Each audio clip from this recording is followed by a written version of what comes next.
We've had what we call, people like to talk about prior stock market bubbles. 2007 high was a bubble, it was mortgage defaults and all that stuff. And then 2000 high was the dot-com bubble. And in 1929, of course, everybody thinks that was a bubble, and we collapsed to 1932, wiped the thing off the page almost, percent-wise. It took decades to get back to it. So those are things people call bubbles, but this bull market bubble that we've had since the 2009 low has been created by factors that are so bleeding obvious that when you go to the Federal Reserve of St. Louis and click through some charts, and I suggest looking at M2, for example, money supply, and looking especially at the Fed funds rate chart, you'll see that we've had interest rates by the Fed, the short end of the market. The last 15 years, about 10 of those 15 years, we were at zero. Money was free. And even when they raised it recently, and now it's starting to back off again, even those levels are historically very low levels. If you go back 50 years on that M2 chart, you'll see,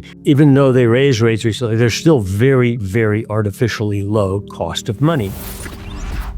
When you have that sort of embedded error, fundamental macroeconomic error being the pricing of money, most essential commodity in any transaction throughout the world or domestically. It's the most essential commodity because when I buy from Mr. A to buy a product and he gets the money and I get the product, he wants to be sure that what I give him is actually going to hold value between now and next year and so forth. And if it's changing in value because of the quantity of money increasing drastically, in the last 15 years we've had more money growth than we've had in any other 15-year period, percent-wise, decay in the real value of the money. And then we've had artificially low rates. So that creates errors. Individual micro errors, family errors, corporate errors, and they're protracted over a very long period of time. We're not talking about a 2-3 year bull market that's busted. We're talking about a 15-year bull market that went up like 5 times more percent-wise than any prior bull market. And you can say, well, it's a good, strong economy. Yeah, right. It's due to look at the M2 chart. We've been drug infused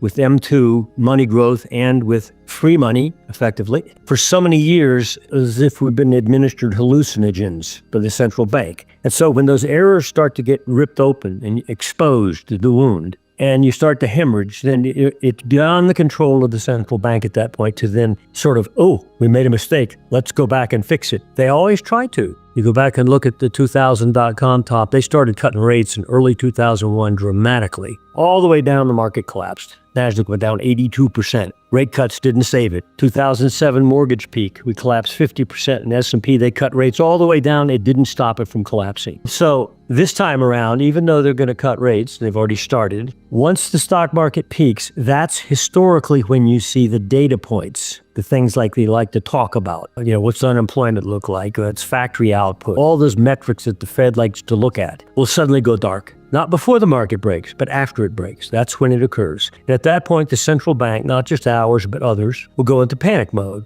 in unison. They work together. And that will create monetary expansion globally, not just here, and desperation and moves by central banks to buoy their assets they deem worth buoying, like the stock market. The beneficiary of that's going to be primarily the monetary metals. And that's the place to be, especially this coming year. And we've been waiting at MSA for the breakage of the stock market as a key factor in causing the monetary metals to go into the more berserk mode on the upside. Because once that blood starts to come out of that market, it goes somewhere else. Anytime the stock market collapses, the asset flow doesn't disappear. It actually seeks other places. Usually that's T-bonds and gold. This time around, it's going to be primarily gold and related markets. It's the breakage of the stock market that is the key pending impetus for gold. Over the last 25 years, we showed a chart going back to 2000 where Bloomberg Commodity Index and the gold were measured against each other. And gold is now back at its all-time highs of the last 25 years. There was a period there when gold had doubled in price between its 2015 low and the summer of 2020 high. Went from 1,050 to 2,070, almost doubled. During that same time, Bloomberg Commodity Index was still going down. Commodities were not following gold. And then when gold paused for a couple of years there, it frustrated everyone, went into a range that was at max 20% wide, but most of it was about 15% wide. Bloomberg exploded. So the Bloomberg versus gold spread collapsed versus gold. So gold underperformed during that period from about 2022 to early 2024. Now has exploded back up again. back to its all-time highs, gold versus commodities. But it's our technical assessment and fundamental assessment that the commodity complex will be a place that exiting money from the stock market will be going. And I don't mean going into corn futures and oil futures, but into stocks related to those commodity markets, like oil-related stocks, base metal-related stocks, agricultural-related stocks like fertilizer and so forth. There will be a place to go. So if you're looking for an alternative place within the stock market, I would be looking at commodity-related sectors, and particularly, I think, ag sectors, agricultural-related, would be a best place. Then there's the issue of the gold miners and silver miners. If you go back, we ran a chart a few weeks ago showing the XAU index, which is the Philadelphia Gold and Silver Miners Index. So miners. It traces back to 1986, that index. So, and it's also not an ETF. It's not traded as such, like GDX is. But if you measure that index from its bare low in 2015, coincident with when gold made its low, it's gone up like 120% at current price levels. It's actually, since the S&P, it beats the S&P, but nobody notices this marginally, but it beats the S&P over the same span of time. And yet it's hard to believe that, but you can actually measure it. But when you look at the long-term charts of the gold mining sector, the price charts, but especially when you look at its valuation versus gold, the miners, how cheap are they versus an ounce of gold? Or how expensive are they? Right now, they're on the floor, okay? And they've been there since 2015. Not been losing ground. The miners have held their ground since 2015 on a percentage basis. They've gone up about as much as gold, if a little more. But they'll accelerate to the upside at some point. And that point will be, especially when people in the stock market say, hey, I got to get out of this thing. I need to buy some other kind of stocks. You know, they're not going to go out and buy gold, silver futures and use leverage, and they're probably not going to use double long ETFs of bullion. They're going to go for the gold miners and silver miners. And since that's such a tiny little sector, and it's so undervalued, not only in relation to gold, but in relation to the S&P, it won't take much money flow, the blood flowing out of the stock market into some other category, to boost the gold miners off the page, because they're such a tiny little asset category. And we expect to see that in 2025, where suddenly the perception that miners are dogs that, lag gold all the time, and they don't. Sometimes they actually lead. People overlook that. But they'll go into a leadership position, and I think that's probably going to be the best place to be on the planet, is in gold and silver miners in 2025. Even raw commodities like copper, let's say an industrial metal, looks poised to go up while the stock market goes down. Now, if you go back and look at the late 70s, we had stagflation.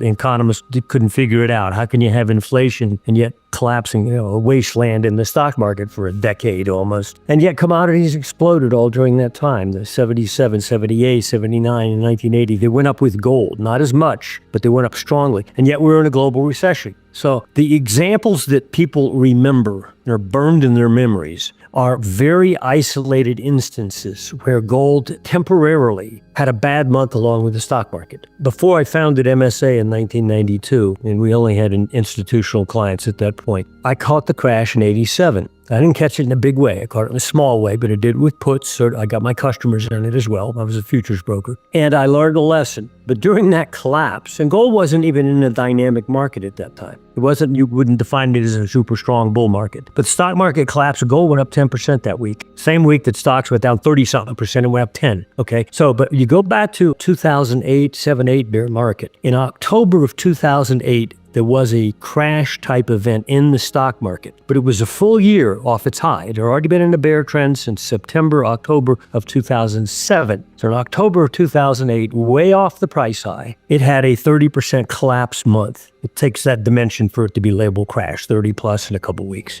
And gold at that point had been rising sharply in that period of time, but suddenly in August, September, and especially October, gold had a relapse. It needed to have a correction. It was technically ripe to have one, but it lasted basically 1 month where it was doing the same thing as the stock market. And then the stock market continued down until March of 2009. Gold was back at its highs by then. People ignore that. So yes, there was a 1 month phenomenon. Also, COVID event was another time. But they're isolated events and they're not part of major trends. And yet people seem to have that only in their mind, not the major trends. And if you go back and look 2000 to 2002, major bear market, dot-com collapse, gold was up all during those years. Okay. And from 2000 to 2011, gold had a massive up move had an interruption in October 2008. But during that same period of time, the stock market was not performing well. It was in a lateral position since its 2000 high. After the 2000 peak, it took the S&P 13 years to finally go up and exceed it and move on up. It was until 2013. For the NASDAQ 100, after it peaked in the year 2000, it collapsed. It took you 16 years to nominally get back to the price high you saw in 2000. I say nominal because the degradation of money over that 15 years, the real buying power, collapsed big because, the money supply almost doubles every decade. So you've got to keep that in context. A lot of people are too focused on one minor event here and one there. They isolate. They don't see the real context.